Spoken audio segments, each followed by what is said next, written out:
If you want to get from this to this, you're in the right place. But first we gotta start at the beginning, so let's get started. By the way, this will be the NES version of the game, and also don't be alarmed at how back and forth I go between places. It's just my own way of playing this game. Read the story as it scrolls across the screen when you first boot up. This respawn rate, which you can change by pressing left or right on the D-pad, changes how fast the battle messages appear on screen. 1 means the game will take 7 years to complete. 8 means you won't be able to catch all the details of battle. For the sake of this video and helping newcomers beat the NES version, we're gonna go with 5. Here's the party that I'll be using for this playthrough. Feel free to pause and follow along. You're spat out right here in front of this town with 0 direction, but press start and go into the menu.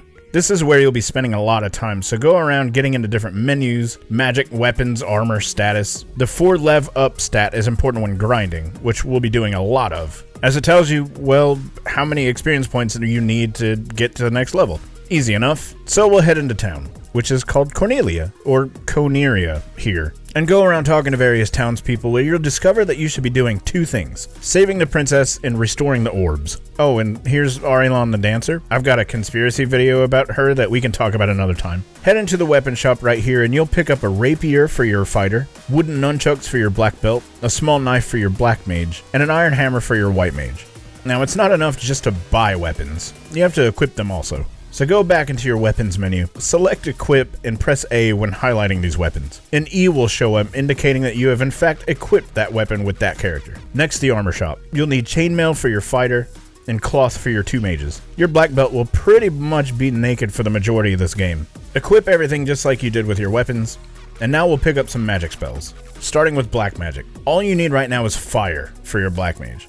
And in the white mage shop, just get cure for right now. We do need an official quest to get started on, so we're going to go out of town and up into the castle. While we're in here, I'm going to take you to the Invisible Lady. So you'll head up the main path here, and when you get against this wall, walk right 2 steps and press A.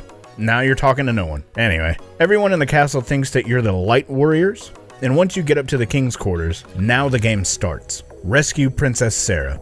Easy enough. But first, some grinding to make us stronger. You're going to leave town and head into the patch of forest here and walk around to get into a fight. Once you do, use these commands to fight your way through.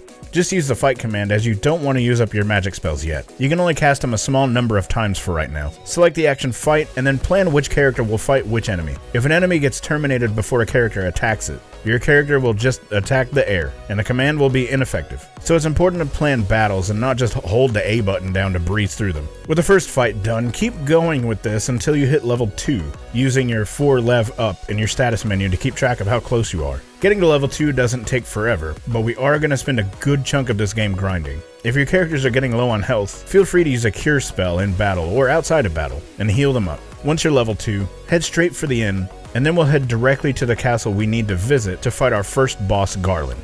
Be careful though. This game can sometimes be hilariously unfair. Grab this cap out of the treasure chest, and I'm going to keep it on my fighter because he will get hit the most out of anyone. Heading north, grab these 2 treasure chests, and we're going to get to level 3 using Cornelia's Inn if we need it. Oh, and these wolves. I hate wolves, and I see no reason to fight packs of them. If you see them, run. Just for now. While we're back in Cornelia, let's go back to the white magic shop and pick up this harm spell. This will damage undead characters like zombies, ghosts, all that jazz. Back outside the Chaos Shrine, I'm going to fight a bit here, being super careful around bigger enemies like these mad pony enemies. They hit super hard. Keep at it and eventually you'll hit level 3.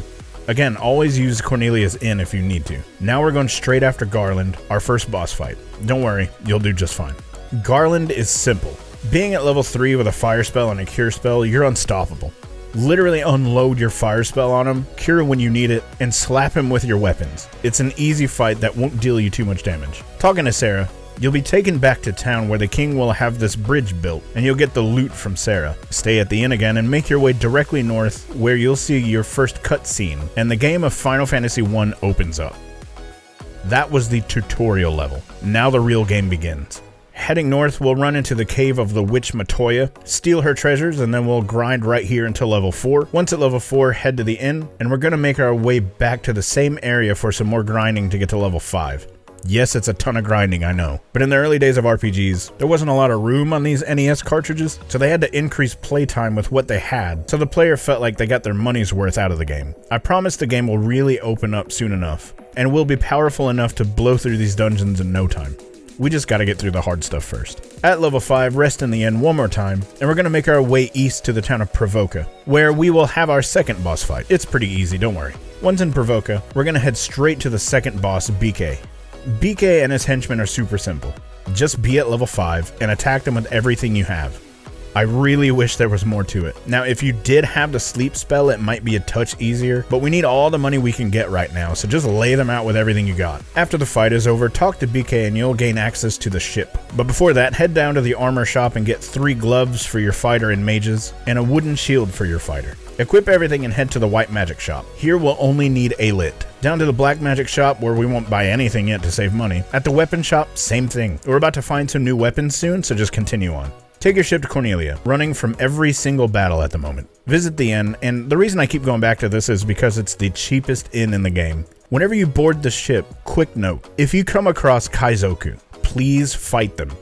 They're worth a lot of gil at this point in the game. Heading south into Elfland, go ahead and pick up Lit 3, and now grinding on the ship will be easier. So head to the port outside of Cornelia, and sail back and forth fighting everything. And when you run out of Lit 2, which will happen when you use it one time, unless you use the fight command for everything, run back to the inn. Repeat this until level 7. It'll take a little bit of time, but trust me, you don't want to be in a dungeon in this game and be too low of a level to go through it. I've done it far too many times. Head back to Elfland and pick up the iron nunchucks for your black belt. Soon enough, we won't need any weapons for your black belt, and the iron staff for your fighter. I know it seems weird, trust me on this. Sell off the rapier and wooden nunchucks, and head to the armor shop for an iron shield for your fighter, copper armlet for your white mage, and a wooden helmet for your fighter, and 2 caps for your mages. Another side note, if you buy a piece of equipment and you don't have any blank spaces for your character, you'll buy it, but you won't have it. So shuffle equipment around first before buying anything. Head now to the graveyard to pay Erdrick from Dragon Quest a visit, and into the white magic shop. Pick up heal and a fire.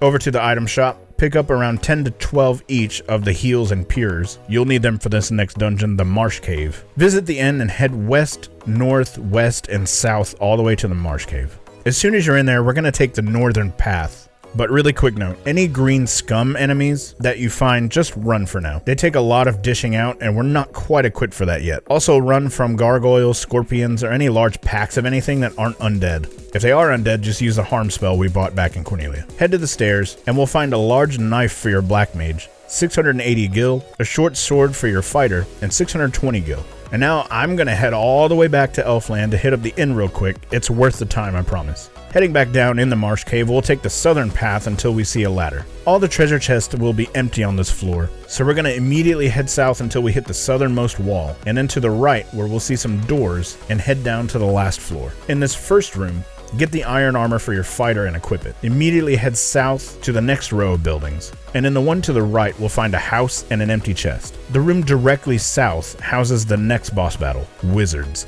Make sure to heal up before moving forward. At level 7, the wizards will still be a bit of a thorn in your side, but we can get through it. Attack with your hitters, cast Lit 2 with your black mage, and keep healing with your white mage. Rinse and repeat, and soon enough you'll be the new owner of the crown. Crawl your way out of the Marsh Cave, getting to level 8 along the way, and make your way directly north. We're going straight to Astos. Use your house item right outside the castle and head inside. Attack with your hitters, Lit 2, and heal up. Watch out for his rub attack as it can one-hit KO any character. With the crystal in your possession, use a cabin outside and head back to Elfland to buy the level 4 black magic spell Fast, which doubles the number of hits your character performs with the attack command. And then head back to Cornelia's Inn. Now board your ship, head north underneath the bridge that was built for you earlier, and make your way back to Matoya's cave to get the herb. With the herb in hand, head back to the castle of Elfland and speak to the guy in the chair, and you'll get the mystic key. Immediately and carefully head up to the top half of the castle, using this very narrow strip of grass to get to these treasures up top. Equip everything you can, sell off what you don't need, being very careful not to sell anything you have equipped currently. Then make your way to Cornelia's castle and find even more treasures, including the TNT, which is what we'll need for the next part of the game. Give your silver knife to your black mage, sell the saber, and equip your fighter with the other treasures and head back to the Chaos Shrine for even more treasures. Check your status screen to see what equipment is helping or hurting your characters by looking at the damage and absorb stats. Damage is weapon damage. The absorb is armor defense. Head to the inn and then to your ship, where we're going to head west and north to this port. Going south and west, you'll eventually stumble onto a cave. In here you'll find more treasures, but hand the TNT to Narek here, and he'll make a hole in the world map that you can pass through. Match your armor screen to mine and we'll be on our way. We'll head back to Cornelia's item shop to stock up on more pures and heals, as the next town doesn't have an item shop, and a quick detour to Elfland to buy a few soft potions, and to sell off any unused weapons and armor and pick up a ice. Now we'll make our way north and west through this hole and make our way to the town of Melmond. Immediately take a little while in this area and grind to level 10, using the inn when you have to. Inside the town, pick up heal 2 for your white mage, fire 3 for your black mage even though you can't quite use it yet. And since we're at level 10, now's a good time to show you the Peninsula of Power. We'll first head to Elfland to get a fire 2 spell, and then back to Provoca, visiting any inns you need to along the way. Head east and then north from Provoca and get ready. These fights can become very hard very quickly, but the experience will pay off in the end. Attack these enemies with everything you have, using Provoca's in between fights. If you have these frost wolves, use your AI spell to soften the blow of its ice attacks. Experience here is high, but so is the danger, so keep healed and soon enough, head back to Melmond, visit the inn, and now you should have over 10,000 gil and you're ready for the Earth Cavern. Once in the Earth Cavern, immediately head north and east for this treasure chest where you'll find an Earth Elemental. They hit pretty hard, but keep healed and you'll do fine. Side note, a lot of chests in this game have enemy spawn points right before them, but you can get around some of them by going into these smaller spaces between the wall and the chest to skip over a lot of the fights. Back out towards the stairs that lead out. Heal up if you need to, and now head south and immediately left to make your way to another chest that has a heal potion and 880 gil. Head back out and straight across to the right to another room where you'll find 795 gil and a pure potion. Back out to the stairs where you'll head right and downstairs to the next floor. This floor can be confusing, but there's only a few chests you can get here. Make your way south and to the right, following this winding path right to a room where you'll find 330 gil, a cabin, and the coral sword, which has the same stats as the dragon sword but is useful against aquatic enemies. Equip it if you want to, and now head out and go down and then left to find another treasure room. As soon as you enter, you'll be attacked by another earth elemental, so get ready for that. After that fight, heal up if you need, and then you'll find 775 gil, a wooden shield, and 5,000 gil. On your way back out, you'll fight the same earth elemental from before. It's not fair, I understand, but your experience levels will be rising quicker than ever, so it's worth it. Now at this point, I actually left the Earth Cave altogether and used a house item outside for safety purposes. Back into the second floor. Make your way south and to the right at the bottom of the map, and you'll find another stair set that leads to the next floor. And this one is less like a maze, but here, you'll fight the cockatrice enemy that might turn you to stone, so I hope you picked up some soft potions earlier. The treasures all lie on the outside of the main path around, so I'll let you pick them up. None of them are hard to get to. Do watch out for the wizard enemy. Yes, it's the same wizard enemies that I counted as boss battles back in the Marsh Cave. Now they're just a random encounter. I told you this game is super unfair sometimes. Make your way around and soon you'll reach this room where you'll fight the vampire. The vampire, of course, is weak against fire and harm. At level 12, it's not a hard fight. We're about to leave this cave, so hit it with the highest fire and harm spells you have. Stay healed and you're done. Grab the ruby out of the chest and head all the way out. Head north and west to find a cave where you'll give this huge creature the ruby you just found. Head south and grab all these treasures, equipping the great axe with your fighter, and then head north to a stair set that leads back to the world map. Follow the path around until you enter the cave of an old man named Sarda, who will give you the rod. I headed all the way back into Melmond for the inn, and I actually went all the way back to the Peninsula of Power by Provoca to grind some more. The next boss we face can be tough, and once we defeat him, we'll restore our first orb. I stayed here until I reached level 15. Go back to Provoca's inn, stock back up on heals and pures, and we'll go back to where we fought the vampire in the Earth Cavern, but now we'll go past it. Use the rod item and go down the stairs to the next level. Head north all the way to the top, then left for some chests. Try that tactic I told you earlier to skip a few mandatory battles. Then head south and to the left across the map, and south some more to find another treasure room. Then all the way north to go downstairs to the next level. Head up and left to find a room with our first elemental fiend, Lich. Heal up right now. Attack with your hitters, casting fast on them, then switch to the highest level fire spells. Your white mage should cast A ice first, A fire second, and then switch to healing and casting harm when possible. Even at level 15, this fight can be a bit rough sometimes. The other best advice I can say about Lich, or really fighting any boss in the game, is take it down with everything you've got as fast as possible before the enemy does too much damage to you. And that strategy requires not casting any of the A-Ice or A-Fire, and just using harm spells so that your whole party is damaging Lich. Stay healed and you've done it. First orb restored. Hop straight to your ship, sail south, and then all the way west until you hit this port. Walk west, and if you fight these enemies, take them down. The experience you'll get is amazing. Keep walking west and you'll come across the town of Crescent Lake. Straight to the inn with you. We're about to get the canoe, some really amazing spells, and this game is about to really take off. Take a second here, because we've hit the halfway point in the game roughly. I know we've got one of 4 orbs, but the next few parts of the game go by so fast, and very soon we'll be at the point where we can take on the end of the game no problem. Immediately sell off any equipment you don't need. What I do is give my black belt all the weapons and armor I don't need since he doesn't carry much anyway. And that tells me what I can sell. With over 100,000 gil now, we can pretty much buy whatever we want. So we'll head to the black magic shop to get Lit 3 and Stun, I guess. I don't know why I bought that, but like fake nails we press on. Head to the right and speak to this old man to get the canoe. At the item shop, stock back up on heals and pures and head out. We'll come back for more later. This next part is very difficult, so you might have some trouble, but it will get us the airship way earlier than expected, which will open the entire world up to us. Back at your ship, sail directly north from where you are. Head into this area where you'll start riding your canoe. Run from anything you fight, trust me on this. At the first fork in the road, head up, right, and then up some more. Straight left across, ignoring the top part, and take the very first left. Follow up the river and soon you'll be at the entrance to the ice cavern. Use a house item and head in. I would run from everything, but there's some fights you can't run from here, and that's part of the problem. Make your way all the way east, south, west to the stairs. Now go all the way south and west for more stairs. Down these next stairs, and now it can get a little confusing here. Make your way around this room south to enter, and you'll see some chests. Don't worry about them for right now, just fall down one of these holes. When you land, you'll be in a fight you can't run from. Just cast your highest level fire and harm spells to make it easier. Head all the way south and then to the right and up for another set of stairs.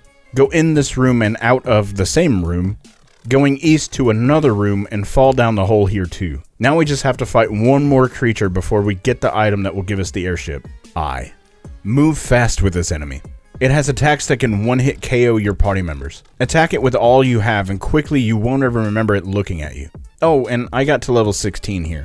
Grab the floater and fall down yet another hole, and you'll end up back at the same point you were earlier where you had the mandatory undead creature fight. Follow the same path, but instead of going into the room with a single hole at the top, go to the staircase right above that room to be warped straight outside. Make your way back to the ship and sail south to this section of river where you can ride your canoe. Walk into the desert and use the floater item to uncover your brand new airship. Hop in and fly back to Cornelia for the inn, and then back to the Peninsula of Power for more grinding, flying to provoke us in if you need it. I stayed here until I got to level 18. Quick note, anytime you visit an inn, go ahead and stock back up on heals and pures. You should be using them frequently if you need healing in dungeons or anywhere else. If we look at the world map, the airship is found here, Cornelia is here, and Provoca is here. And whenever you get to level 18, we want to land here in order to get to our next location to get the rat tail so we can get our class changes. So land there, walk east, south, west, and around to this castle. Walk in, and since we've got the crown back in the Marsh Cave, we can continue. Go into the northwest room to find a throne. Sit on it and you'll be teleported. This whole place is a huge maze, but I'll get you through it in no time. Walk into the next pillar you see, then up into the next one. Take the bottom one on the left, go to the only one you can get to. Now to the bottom one on the right, take the long path down to the next one. Now the one closest to you. Once here, enter this room to the right to grab the Zeus armlet. When used in battle, this will cast Lit 2, so it can save you a ton of magic spells over the course of the game. Once outside this door, you'll see 2 paths in front of you that head south. Take the left one and into the very next pillar. We're almost done. Head north and you'll fight a nightmare enemy or 2, and get the heal rod out of the chest. This casts the heal spell when used as an item in battle, again saving you tons of heal spells. Head west to find a ton more treasure, including the ice brand that you'll want to equip right now, and head down. Get the chests here and move right for the rat tail and head out where you'll be ambushed by zombie dragons. Fire and harm spells, that's all you need here. Leave, make your way back to your airship, and head west and slightly south where you'll find a bunch of holes on small islands. Visit every single one of these to get the treasures and to find Bahamut to get your class upgrade. Fly back to the ice cavern here on the world map, not far from Crescent Lake, and we're going to take the exact same path we took earlier to get to the eye enemy. Now this will take a while, but we're going to go back and forth fighting the eye for a while until we hit level 25. Stay healed and stay diligent. Once you're at that point, anything the game throws at us from this point on will be child's play. Yes, even Warmac. Fly back to Cornelia's Inn, and your menu screen should look pretty similar to mine. We're about to rip this game apart. I hope you're ready. From Cornelia, fly northwest to the desert where you can go here and buy the ferry for a bunch of gil. Then fly all the way east to the town of Gaia. Here you'll go to the armor shop and pick up pro rings for all 4 members of your party. This will eliminate most instances of death from battle. Pick up Ice 3 from the magic shop, then head to the west side of town, north around this winding path to release the ferry into the little lake back here, where you'll get the Oxy Ale. Fly to Crescent Lake to visit the white magic shop again to get exit. Leave and fly west and north for a little bit to find this volcano. Now for this walkthrough, we're going to fly through it just to restore the orb. We'll get back to a point where we can go back through and get all the treasure we missed later on, and everything will be much easier to get through at that point. In the volcano, something I didn't mention in the ice cavern. There are these tiles on the floor that will damage you. Each step on these tiles will take 1 HP from every character, so remember to bring plenty of heal potions with you. Make your way west to the next staircase, and here you'll see doors that lead to more treasures. You can make your way through the winding halls if you want to right now, but I'm going to head straight west to get closer to the boss of this dungeon. Head southeast to another stair set, and southeast again for another set of stairs. Here, head left and then south all the way, and left again to find the next set of stairs. It's a bit of a maze through here, but if you constantly head as south as you can go, and then left, you'll find the next level. The next elemental fiend Carrie is found in the southwesternmost path. Heal up and let's get straight into it. First off, she's not weak against ice, so don't even bother with it. Let your hitters hit and cast fast on them. Use A fire with your white wizard. It took me 1 full round to knock her out, and that's due to our level for this point in the game. It always pays off to get to level 25 before coming here. Restoring the second orb, head back to your airship and go back to Crescent Lake to the inn. Then fly to the northwesternmost continent and land here to canoe up the river to enter the waterfall. This cave is hilariously easy to get through, especially at level 25. Just make your way west, killing everything in your path, and you'll find a room with treasures. Talk to the robot here and it will give you the cube which you need to continue on. Exit out using your new exit spell, and canoe back south to reach the town of Onrak. Head east and get heal 3 in the white magic shop, visit the inn, and head to the southeast corner to speak to this lady who will move out of your way so you can visit the next dungeon, the Sunken Shrine. Be sure to go sell off anything you don't need, as there's a ton of armor down here to get. I do hang on to the Zeus armlet and heal staff though, as you'll need them for normal battles. In this dungeon, there are 2 separate trips to make, but you don't have to leave to complete them like in the Earth Cavern. Go up and to the right to find the staircase to begin the first leg of this journey. This whole dungeon is a maze, and I highly recommend using your Zeus armlet here every single battle to breeze through everything. The experience here is very high, and so is the encounter rate. So from this point on in the game, a normal battle should be attack with your 2 hitters, Zeus armlet, and heal staff. Now I really want you to explore this cave as there's a lot to get, so for this section of the walkthrough, I won't hold your hand through the exploration part, and I'll let you go on your own and we'll meet back up in the mermaid portion of the dungeon. Here you'll want to get everything and talk to all these mermaids. Eventually you'll come across the slab, which is important to have. Now you can use the exit spell if you'd like to leave entirely, as you will need to get all the way back to the top level, or do what I did and walk all the way back for the experience points. Either way, once back at the top level, on the left side of the map you'll see another stair set that leads to the second part of the dungeon and our elemental fiend Kraken. Same thing here. There's a lot of equipment to find and nothing is unreachable, so I'll leave you alone to find your way through and we'll meet up right before Kraken. I'm at level 26 now and I'm all healed up and ready to roll. Again, let your hitters hit, cast fast on them, stay healed, and switch to lit 3 with your black wizard and we're all good. Third orb restored. I told you that parts of the game will speed up once we got to a particular level. Visit Onrak's Inn and get back to your airship to fly to Melman to the top right corner of town to find Dr. Une. With the slab in hand, he will teach you the Lefanish language, also known later on as the Lufinian language. So now we fly to the northeastern continent here to walk south to the town of Lefane. We'll head east to find this fellow who gives you the chime, and we'll head even further east through here to find the hidden magic shops. Here we'll buy Life 2 in the white magic shop and Nuke in the black magic shop. Head back to your airship and fly slightly west. Land here and walk west to the Mirage Tower, where we'll ultimately do two things. Fight Wormek and restore the final orb. The Mirage Tower is pretty similar to the last dungeon. Nothing is too far out of the way. Everything is pretty well contained on each floor, but I will show you how to get to the floating fortress when we get there. Remember to keep healed and check the equipment you get to see which pieces make your characters better or worse, but at all costs keep your pro rings equipped. You'll have to shuffle equipment around to make room for everything. I ultimately had to abandon the Zeus armlet and heal staff for this dungeon because you just get so much stuff here. The staircase that ultimately leads to the flying fortress is above the room with the less than and greater than signs that are made up of chests. Once in there, walk up to the altar and use the cube item to be warped to the flying fortress. The blue dragon here may give you a tiny bit of trouble, but nothing major. In this first floor, there are treasures all around the room you start off in, and the warp tile to the next level is to the north.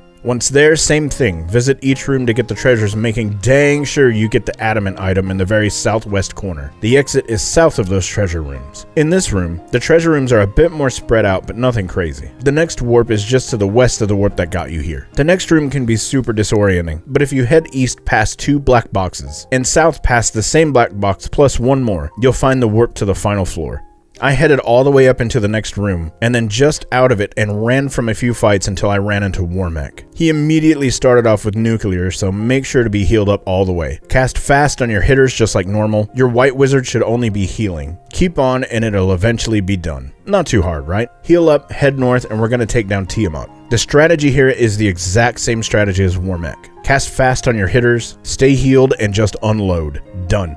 With the fourth and final orb restored, head to Crescent Lake's Inn, and now we have some decisions to make. First, I sold everything I didn't need, I maxed out my heals and pures, and it's here that I went around the entire world and got spells to fill out not only my 2 wizard spell list, but also my knight, as the knight can use levels 1 to 3 magic spells, essentially making him a paladin. There's no right or wrong way to do this, just keep in mind the more healing options you have, the better. I also took the time to go back to the Marsh Cave and all the other places we didn't get treasures earlier, like the Volcano, Ice Cavern, everywhere.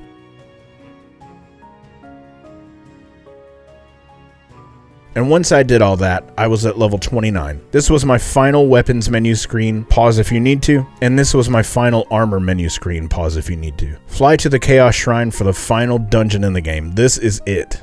So get yourself a huge bowl of sugary cereal or your favorite snack. The game will be over very, very soon. Go back to where Garland was and speak to the black orb. Once inside, head south and then right to a staircase, and then right to the next one. You'll want to go all the way south against this wall and head right and up at the midway point to get you into the room that leads to the next level where you'll fight a phantom enemy. He ambushes you right at the beginning, but he's easy enough. For some context, don't feel too bad about needing to use a lot of heal potions, as at this point I've already used about 30 heal potions. That's how ruthless this dungeon can be. At this center altar is where you'll finally use your loot that you got at the beginning of the game. Head south out of this room and to the northwest corner. Now make your way all the way to the left to the next set of stairs. In this room, it's very easy. All the way up, all the way right, and all the way down, where we will run into an old friend, Lich. This version of Lich knows the nuke spell, so be healed up. Cast fast on your knight with the Excalibur weapon as it's classified as a holy item, and stay healed. Once Lich is down, head out, left and up into this room. Make your way right and out, and you'll see the stairs to the next level, but not before you run into Carrie. Same exact thing. Keep healed,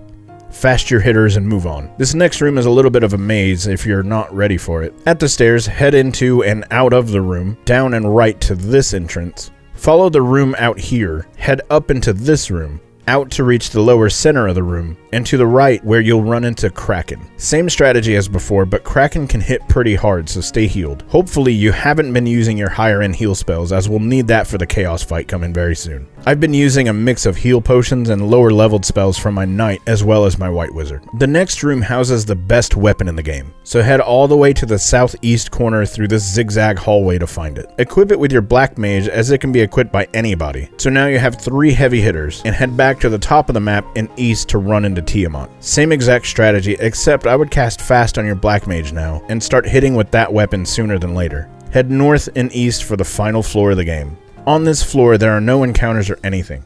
All there is chaos. I was still at level 29 here. Once in battle, your white wizard should be busy healing and setting up Invis 2 and Fog 2, as well as any elemental resistance spells like A-Ice and A-Lit. If you happen to pick up the wall spell, you can use wall on individual party members to completely shield them from elemental damage one at a time. Fast all 3 of your hitters and go to town. While fighting, remember that this is the absolute last battle, so it's okay to use anything you have in your arsenal to take this beast down. Anything you've been holding on to, let it go in this fight, and soon you'll be viewing the credit sequence that you've completely earned. But tell me something. Give me a difficulty scale for you after going through this game. Do you think that this version of FF1 is more difficult than the other versions? And also, critique this walkthrough. I want to make more of them, and I want them to be different and better. This one was an experimental one, so tell me how I can make these better in the future. Congrats, you just beat FF1 for the NES.